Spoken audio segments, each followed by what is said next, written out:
नाजरीन अस्सलाम वालेकुम। आप देख रहे हैं पीस पब्लिक न्यूज़। आपका मेज़बान मोहम्मद यूनुस ताज। नाजरीन आज की ताज़ा खबर यह है, పేదలకేదో బాగా లబ్ధి చేసినామని చెప్పుకునేటువంటి మాటలు చూస్తూ ఉంటుంటే దయ్యాలు వేదాలు వల్లించినట్టుగా అనిపిస్తూ ఉంది.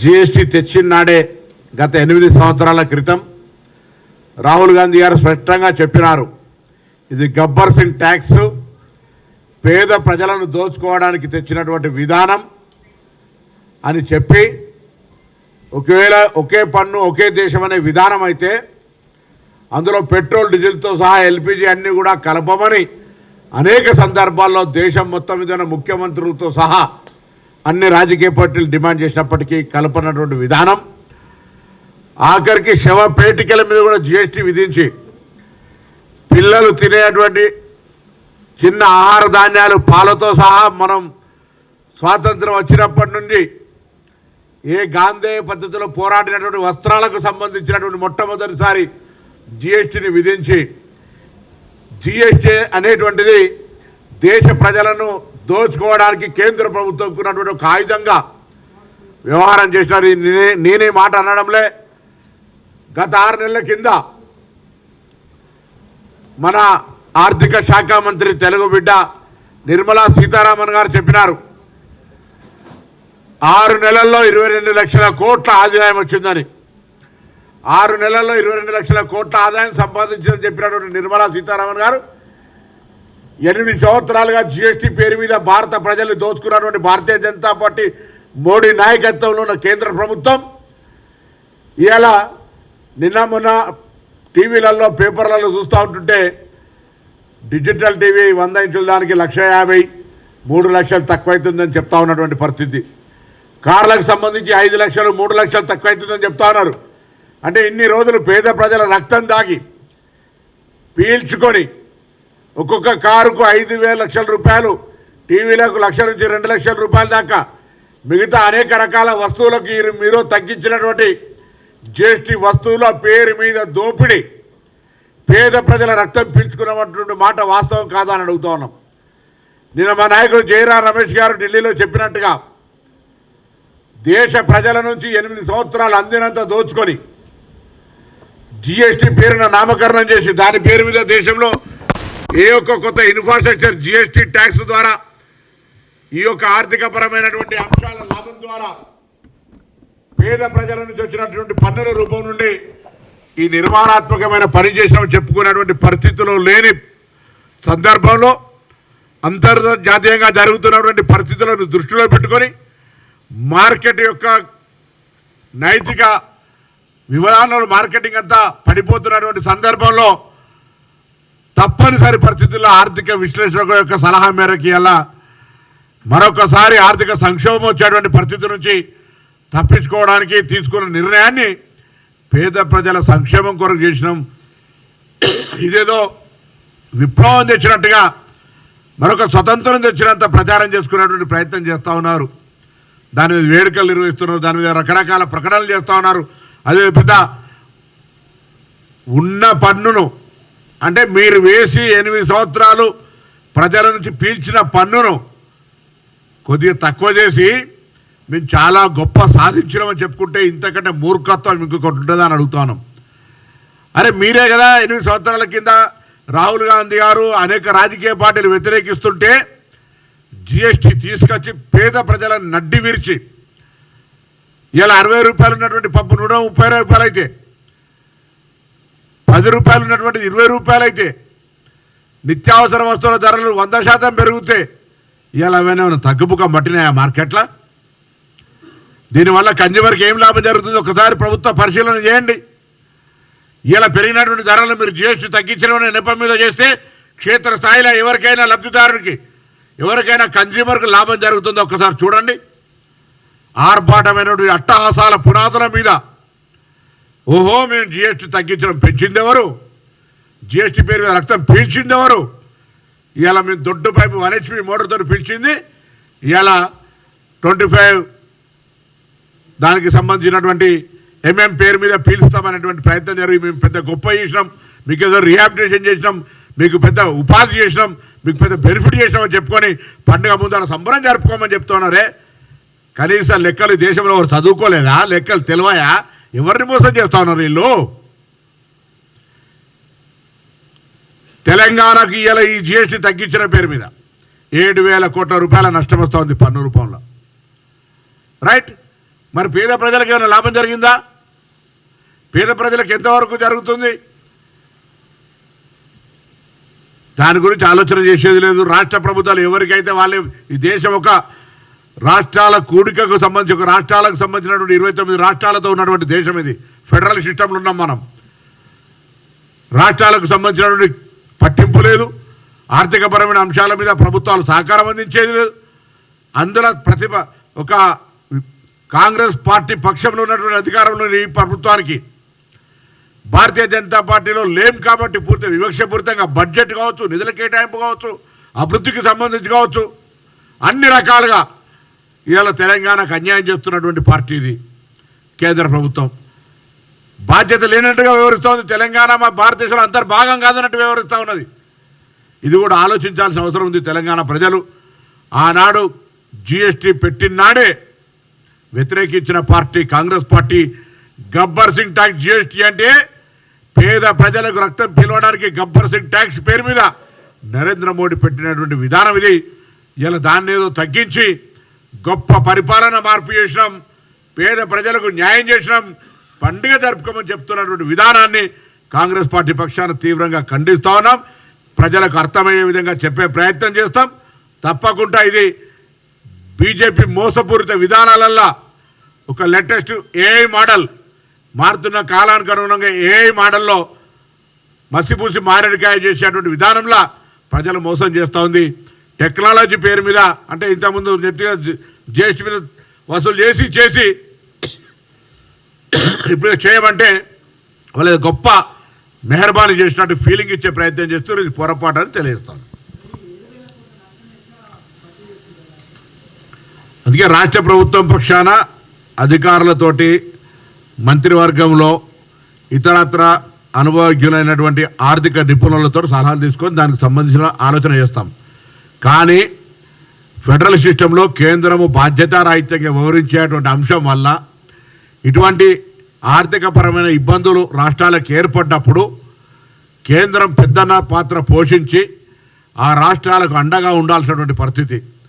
కానీ రాజకీయ దురుద్దేశంతో అధికార పక్షం ఇక్కడ కాదు, ప్రతిపక్ష పార్టీ అయినటువంటి కాంగ్రెస్ పార్టీ తెలంగాణ రాష్ట్రంలో అధికారంలో ఉందని వివక్షపూరితంగా వ్యవహారం చేస్తూ ఉన్నాడు. ఇది మనం ప్రత్యక్షంగా ప్రస్ఫుటంగా గమనిస్తూ ఉన్నాం. పక్కన ఆంధ్రప్రదేశ్ రాష్ట్రానికి ఇస్తున్న నిధులు, తెలంగాణకి ఇస్తున్నటువంటి నిధులు.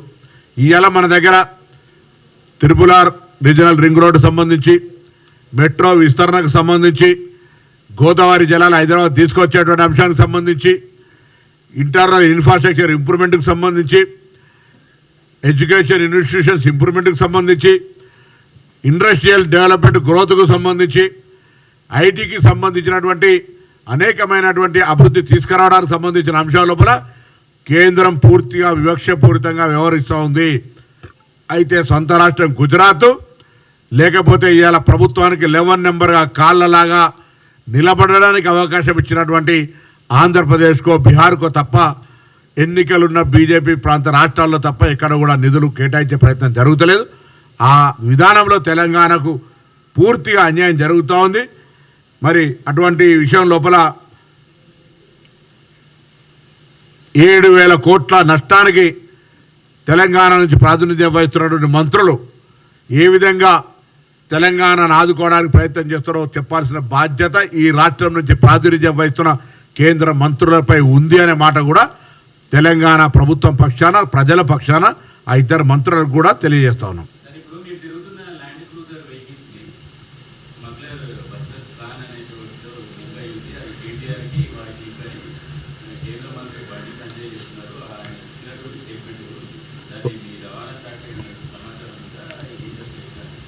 నేను ఎంక్వైరీ చేస్తాను. అది వాస్తవంగా మా ప్రభుత్వం కంటే ముందు వచ్చినటువంటి వాహనాలు మాకు ప్రభుత్వం సమకూర్చింది, మేము దాన్ని వాడుకుంటా ఉన్నాం. మా సొంత వాహనాలు కాదవి.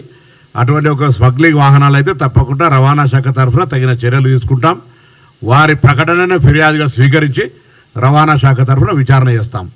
కానీ ప్రభుత్వంలో బాధ్యత గల ప్రభుత్వం ఆ వాహనాలకు సంబంధించిన వ్యవహారంలో నాకు ఫైండింగ్స్ అంటే దానికి సంబంధించినటువంటి పూర్తి వివరాలు తెలివాయి కాబట్టి నేను ఎక్కువ చెప్పడం లేదు. కానీ ఒకవేళ అటువంటి స్మగ్లింగ్ వాహనాలు కొని ఉంటే అది బరాబర్ పొరపాటే.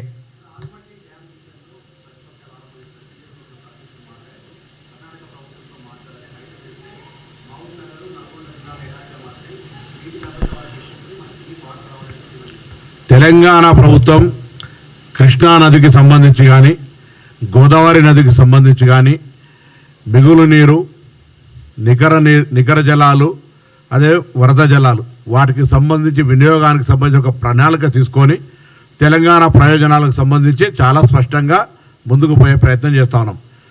రాజకీయ పార్టీలను కోరుతా ఉన్నా, అంతర్గతంగా Bharatiya Janata party, TRS party, Congress party, CPI, CPM, ఎంఐఎంలు ఎవరైనా ఇంటర్నల్ పొలిటికల్ ఫైటింగ్ జరగనియండి. కానీ పొరుగు రాష్ట్రం నుంచి తెలంగాణ ప్రయోజనాలకు భంగం కలిగేటువంటి పరిస్థితి వచ్చినప్పుడు వాళ్ళంతా కూడా సానుకూలంగా ఒకే వేదిక మీద నుంచి తెలంగాణ ప్రయోజనాల రక్షణకై ముక్త కంఠంతో రావాలని నేను విజ్ఞప్తి చేస్తా ఉన్నా.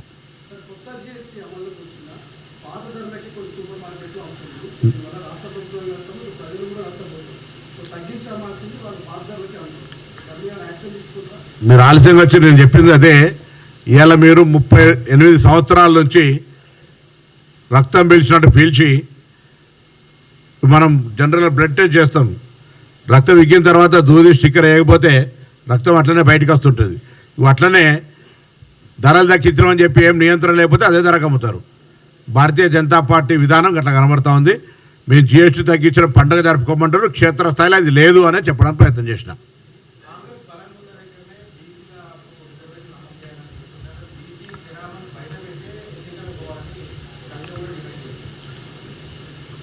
సరే, ఇప్పుడు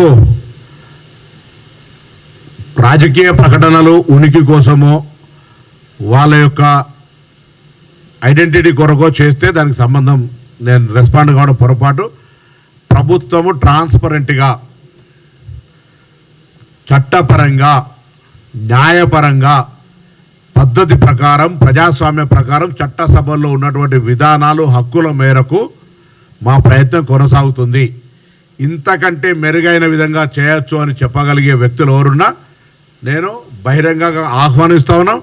వాళ్ళు సమయం ఇస్తే పోయి కలిసి వాళ్ళ నుంచి విషయం స్వీకరణ చేయడానికి కూడా నాకేం సిద్ధం లేదు, నాకేం అభ్యంతరం లేదు.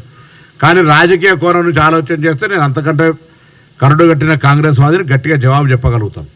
మా పార్టీ కానీ మా ప్రభుత్వం కానీ బలహీన వర్గాలకు న్యాయం చేసే అంశానికి సంబంధించి చిత్తశుద్ధితోటి పద్ధతి ప్రకారంగా ప్రభుత్వం పక్షాన రిజర్వేషన్లు ఇచ్చేటువంటి ప్రక్రియకు ముందుకు పోతా ఉంది.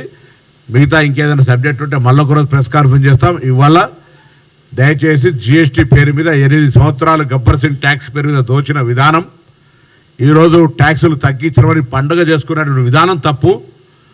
ఎక్కడ కూడా ఆ ప్రభావం లేదు. మొన్ననే నిర్మలా సీతారామన్ గారు వైజాగ్ వచ్చినప్పుడు 6 నెలలల్లో 22 లక్షల కోట్లు సంపాదించడం ట్యాక్స్ పేరు మీద చెప్పినటువంటి వ్యక్తి ఇవాళ రాష్ట్రాల దేశంలో ఉన్న ప్రజలందరికీ మేమేదో గొప్ప మెహర్బానీ చేసినాం, మేము ఈ దేశంలో ఈ ప్రజలు బతకడానికి మరొక విప్లవాన్ని, ఆర్థిక విప్లవాన్ని తీసుకొచ్చినాం. ఆనాడు ఇందిరాగాంధీ గారు ఇచ్చిన గరీబీ హఠావోనో లేకపోతే పేదరిక నిర్మూలనకు చేసినటువంటి పెద్ద విప్లవాత్మక కార్యక్రమం చేసినట్టు చెప్పుకునే ప్రయత్నం చేస్తున్నారు. ఇది దురదృష్టకరం. రాజకీయాల్లో ఇంత దిగజారుడుతనం ఉంటుందని నేను అనుకోలే. 8 సంవత్సరాలుగా రక్తం పీల్చినట్టు, నేను 1 HP కాదు హెచ్పీలకు అన్లిమిటెడ్ రక్తం పీల్చి ఇప్పుడు దాన్ని ఏదో స్ట్రీమ్ లైన్ చేస్తున్నాం, ఇక మీరు పండుగ జరుపుకోని అని చెప్తే అంతకంటే మూర్ఖత్వం లేదు, దీనికంటే దురదృష్టకరం లేదు. భారతీయ జనతా పార్టీ వైఖరి పట్ల ప్రజలు అర్థం చేసుకోరు. ఇంతకుముందు మిత్రుడు అడిగినట్టుగా ధరలు తగ్గించినాయని చెప్పేసి పండుగ జరుపుకోమంటే పోయి కొనుగోలు చేసిన దగ్గర మాత్రం ఏ ఒక్క రూపాయి ధర తగ్గినటువంటి ప్రభావం లేదు. దీని మీద భారతీయ జనతా పార్టీ జవాబు చెప్పాలని డిమాండ్ చేస్తాను.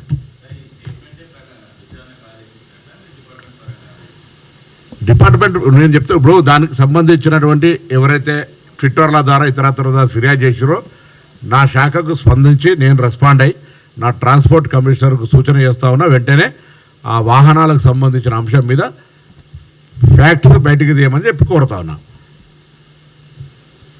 ఎందుకంటే నా ప్రభుత్వం వచ్చినాక జరిగినట్టుంటే నాకు దాని మీద ఐడియా ఉంటుంది. నా ప్రభుత్వం రాకముందే ఉన్నటువంటి వాహనాలను మేము వాడుతున్నాం. నమస్కారం.